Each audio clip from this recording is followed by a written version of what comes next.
if the sum of first n terms of an AP is 4n minus n square. Sum of first n terms of an AP is 4n minus n square. Sn का formula n की शक्ल में यदि given हो तो सबसे पहले हम S1 को कैलकुलेट करेंगे, और S1 का मतलब होता है sum of first term. Sum of first term क्या हो गया? वो तो फर्स्ट ही टर्म होगा। एक ही टर्म का सम मतलब पहला टर्म ही लिखना है हमने। और S1 n की जगह 1 पुट करने से मिलेगा 4 इंटू 1 माइनस 1 का स्क्वायर। n की जगह 1 पुट करा दोनों जगह, तो 4 माइनस 1 का मतलब 3 हो गया। तो S1 का आंसर यानी फर्स्ट टर्म का आंसर हमें 3 मिल गया। अब हम S2 को कैलकुलेट करेंगे, और S2 का मतलब देखते हैं क्या होता है। किसी भी AP की जो स्टैंडर्ड फॉर्म होती है वो होती है A, पहला टर्म A होता है, फिर A प्लस डी, फिर A प्लस 2D, और S2 का मतलब फर्स्ट टू टर्म्स का एडिशन है। तो फर्स्ट टू टर्म हम देख सकते हैं A प्लस डी यानी 2A प्लस डी हो गया। तो फर्स्ट टू टर्म्स का जो एडिशन है स्टैंडर्ड AP के हिसाब से 2A प्लस डी होगा। और S2 का मतलब है n की जगह हम 2 पुट करेंगे तो वैल्यू मिलेगी इसकी। n की जगह यहाँ भी 2 पुट करना है, यानी 4 2 जा माइनस 2 का स्क्वायर, तो ये 8 माइनस 4 हुआ, तो यानी 4 मिल गया। तो ये वो AP है जिसका फर्स्ट टर्म A तो 3 है, और A के डबल में यदि कॉमन डिफरेंस को ऐड करें तो आंसर मिलेगा 4। अब यहाँ से हम D को कैलकुलेट कर सकते हैं आसानी से। इस क्वेश्चन को सोल्व करने का सबसे बेस्ट मेथड यही है कि यहाँ हम A की वैल्यू पुट कर देंगे, वो वैल्यू है 3, और 2 3 जा 6 plus D is equal to 4। यहाँ से D की वैल्यू कैलकुलेट होके हमारे हाथ में आ जाएगी। D is equal to 4 minus 6 यानी -2। अब इस AP का हमें फर्स्ट टर्म भी मालूम है और इस AP का कॉमन डिफरेंस भी पता है हमें, और जिस AP का फर्स्ट टर्म और कॉमन डिफरेंस मालूम हो फिर उसके बारे में हमसे जो भी पूछे हम उसका आंसर बता सकते हैं। हमसे इस क्वेश्चन में nth टर्म भी पूछा हुआ है, तो सबसे पहले हम nth टर्म को कैलकुलेट करेंगे an, और an का आंसर हमें मालूम है फॉर्मूले के अकॉर्डिंग होता है a plus n minus 1d, और a का मतलब है 3, ये रही a की वैल्यू, प्लस n का पता नहीं n minus 1 as it is, और d की वैल्यू हमें मालूम है -2। अब हम nth टर्म को कैलकुलेट कर लेंगे। ये -2 -1 से भी इंटू है, और ये -2 इस n से भी इंटू है। -2 -1 या तो प्लस का 2 हो गया, प्लस का 2 और प्लस का 3 मिलके 5 बनेंगे, और -2 का n जा -2n होगा। तो nth टर्म का फॉर्मूला n की शक्ल में हमें ये मिल गया 5 - 2n। अब हम देखते हैं कि इस क्वेश्चन में हमसे क्या क्या पूछा है। सबसे पहले तो इसमें हमसे फर्स्ट टर्म पूछा गया है, तो फर्स्ट टर्म तो a को ही बोलते हैं, और a को तो हम पहले से ही S1 के हिसाब से ही कैलकुलेट कर चुके हैं, वो 3 है। फिर इसने सम ऑफ फर्स्ट टू टर्म्स पूछा है, S2 का आंसर, और S2 भी हम कैलकुलेट कर चुके हैं। ये रहा S2 का आंसर 4 है, तो S2 को भी हम कैलकुलेट कर चुके हैं। अब हमसे सेकंड टर्म पूछ रहा है A2, और A2 को या तो हम A प्लस डी से कैलकुलेट कर लेंगे, या nth टर्म का जब हमें फॉर्मूला पता हो n की शक्ल में, तो nth टर्म में हम n की जगह 2 पुट करेंगे तो A2 का आंसर आ जाएगा 5 - 2 इंटू 2, ये बन गया A2, और 5 - 4 यानी 1 हो गया। अगर कोई बच्चा A2 को A प्लस डी से कैलकुलेट करेगा तो A की वैल्यू तो है 3, और प्लस D का है -2, 3 - 2 मिलके 1 ही तो मिलेगा। तो A2 को जब हमें nth टर्म का फॉर्मूला पता हो तो हम टर्म, कोई भी टर्म पूछेगा तो nth टर्म के फार्मूले में n की वैल्यू पुट कर देंगे, और सम ऑफ n टर्म्स के बारे में जब भी पूछेगा तो हम सम ऑफ n टर्म्स का फॉर्मूला अप्लाई नहीं करेंगे। सम ऑफ n टर्म्स का जो n की फॉर्म में फार्मूला गिवन है उसमें n की वैल्यू पुट कर देंगे। अब जैसे उसने हमसे A10 पूछा है, क्या पूछा हमसे? थर्ड टर्म A3 पूछा है, तो या तो हम a प्लस 2d से निकालें, लेकिन जब nth टर्म हमें मालूम हो तो फिर a प्लस 2d क्यों निकालेंगे। 5 माइनस डबल ऑफ n मतलब 3, n की जगह 3 पुट करने से ये n की शक्ल में जो फॉर्मूला इसी से वैल्यू पता लग जाएगी। 5 माइनस 6 मतलब -1। इसी तरह से a10 भी पूछा है हमसे। a प्लस 9d करने की बजाय n की जगह ही तो 10 पुट करना है हमने। 5 minus double of 10, 5 minus double of n की जगह 10 भरना है, तो -20 प्लस 5 -15। कोई बच्चा a प्लस 9d करेगा, a ये रहा 9d, 9 2 या 18, माइनस का 18 हो जाएगा और प्लस का 3 तो -15 ही मिलेगा। तो जब कभी भी हमें nth टर्म का फॉर्मूला n की शक्ल में गिवन हो तो फिर हम nth टर्म का जो एक्चुअल फार्मूला होता है वो यूज़ ना करके n की वैल्यू पुट करेंगे। इसी तरह से हमसे और पूछा है उसने nth टर्म, और nth टर्म तो ये हम निकाल ही चुके हैं। nth टर्म हम फिर से लिख देंगे उसे क्रम से, जिस क्रम में क्वेश्चन पूछा है उसी क्रम में आंसर सारे हमने बता दिए। अब मान लो वो S10 पूछता, तो S10 का फॉर्मूला 10/2 वाला नहीं लगाते हम S10 का आंसर इसमें 10 भर देंगे। यहाँ 10 माइनस S10 का आंसर हो गया 4 × 10 माइनस 10 का स्क्वायर। तो इस क्वेश्चन को सबसे आसान तरीके से करने का यही मेथड है। Sn से S1 निकालो, S2 निकालो, उसके बाद में nth टर्म का फॉर्मूला कैलकुलेट कर लो। अब फिर जो मर्जी करो, सम ऑफ कुछ टर्म्स पूछेगा तो इसमें n की वैल्यू पुट कर देंगे, और टर्म की वैल्यू पूछेगा किसी टर्म की तो nth टर्म का फॉर्मूला ये रहा, इसमें n की वैल्यू पुट कर देंगे।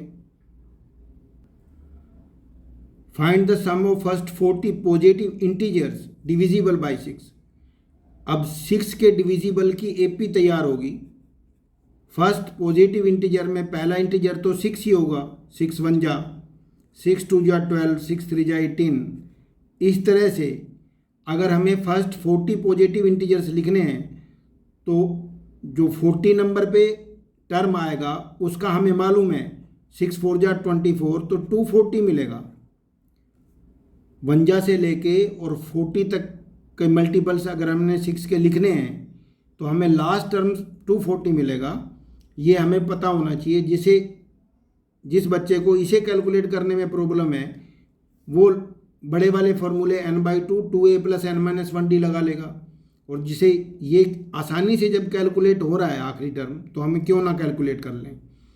इस AP का फर्स्ट टर्म तो 6 है, जबकि इसका कॉमन डिफरेंस जो है 12 माइनस 6 ही है, और जो इसका ये 40th टर्म है A40 पे जो वैल्यू है वो 240 है।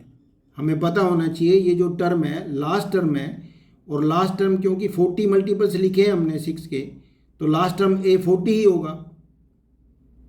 अब हमसे 6 के इन 40 मल्टीपल्स का सम पूछा है हमने। S40 पूछ रहा है हमसे, और S40 के हमारे पास दो फॉर्मूले हैं, 40/2 first term plus last term. Last term इसमें 40th टर्म है A40, हम ये फॉर्मूला यूज़ करेंगे। कोई बच्चा इसे double of A plus 39d भी लिख सकता है। A प्लस A40 का आंसर वही होगा जब 2a प्लस 39d से जो मिलेगा। 40/2 का मतलब तो 20 हो गया। A का मतलब यहाँ पर 6 है, ये रहा A प्लस, और A40 40th टर्म की वैल्यू 240 है, 20 मल्टीपल बाई 246। अब इसे आराम से कैलकुलेट कर लेंगे। ये 0 एज इट इज़, 2 6 जा 12, 2 4 जा 8 और 1 9, 2 2 जा 4, तो 4920 इसका आंसर आ गया। अब 13वें सवाल में हमसे पूछ रहा है find the sum of first 15 multiples of 8। अब ये क्वेश्चन बिल्कुल पिछले क्वेश्चन की तरह है, इसमें 8 के मल्टीपल की AP बनेगी।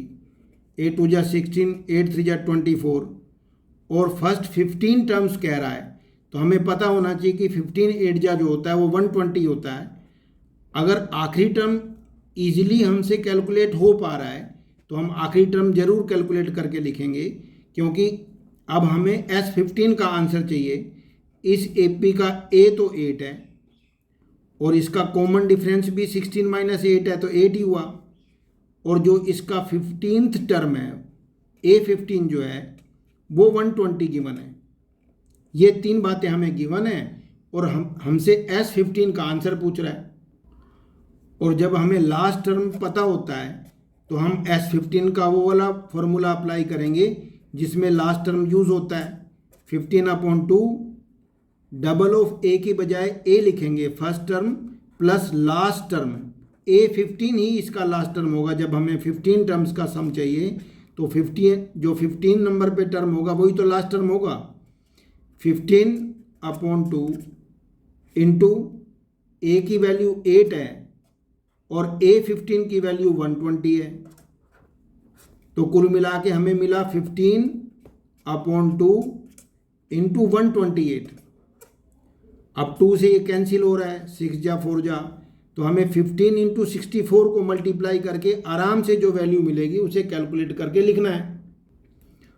15 4 जा 60 और 15 6 जा 90 और 6 96। Find the sum of the odd numbers between 0 and 50। 0 और 50 के बीच में हमें ओड नंबर्स लिखने हैं। तो जो एपी तैयार होगी ओड नंबर्स की, उसका पहला टर्म तो 1 ही आएगा, फिर ओड नंबर 3, फिर 5 है ओड नंबर, और इस तरह से हमें मालूम है 0 और 50 के बीच में जो आखिरी नंबर मिलेगा हमें वो 49 मिलेगा। अब हमारी समस्या ये है कि यहाँ से लेके यहाँ तक नंबर कितने ये हमें मालूम नहीं। किसी बच्चे को यदि पता चल जाता है, ये वैसे 25 टर्म्स बनेंगे यहाँ तक, क्योंकि 1 से लेके 50 तक जो होते हैं वो 50 नंबर हो गए, उसमें से इवन भी 25 होंगे और ओड भी 25 होंगे। इसका मतलब ये है 1 से 49 तक कुल मिला के 25 नंबर्स हैं, तो ये A25 टर्म होगा। ये 25 टर्म है, A25 की वैल्यू है 49। लेकिन अगर हम कंफ्यूज्ड हैं कि ये 25 नंबर पे कैसे पता लगा लिया, तो फर्स्ट टर्म तो A है, ये तो पता लगा सकते हैं हम, फर्स्ट टर्म तो 1 है इसका, और जो कॉमन डिफरेंस है वो 3 - 1 यानी 2 हुआ। और जो nth टर्म है, मान लेंगे कि हमें ये नहीं मालूम कि ये 25 है, तो nth टर्म तो है ना, आखिरी टर्म को nth टर्म तो कहते ही हैं हम, तो nth टर्म 49 है, ये तो हमें मालूम है। अब एक्सरसाइज 5.2 में हमने खूब सीख रखा है nth टर्म की वैल्यू यदि गिवन हो तो इस एपी में कितने टर्म्स होंगे ये हमें पता लग जाता है nth टर्म का फॉर्मूला अप्लाई करके। nth टर्म का मतलब होता है a + n - 1d फॉर्मूले के अकॉर्डिंग, और a + n - 1d की वैल्यू 49 गिवन है हमें।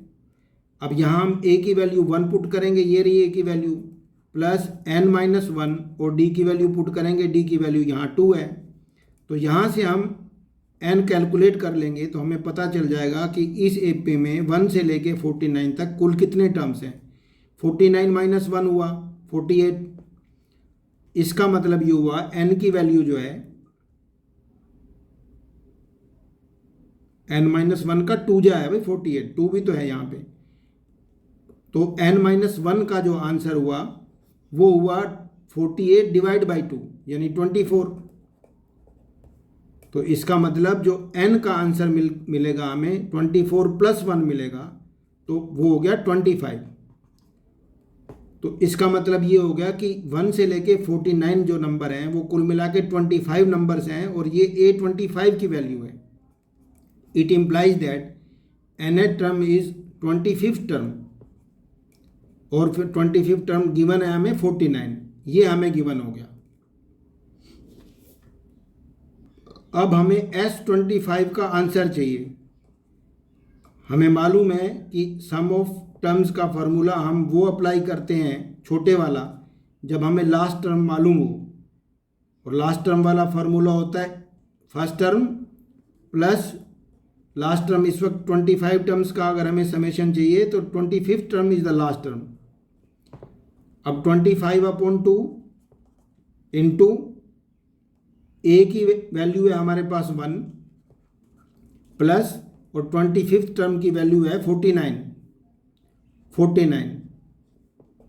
25/2 इंटू 50।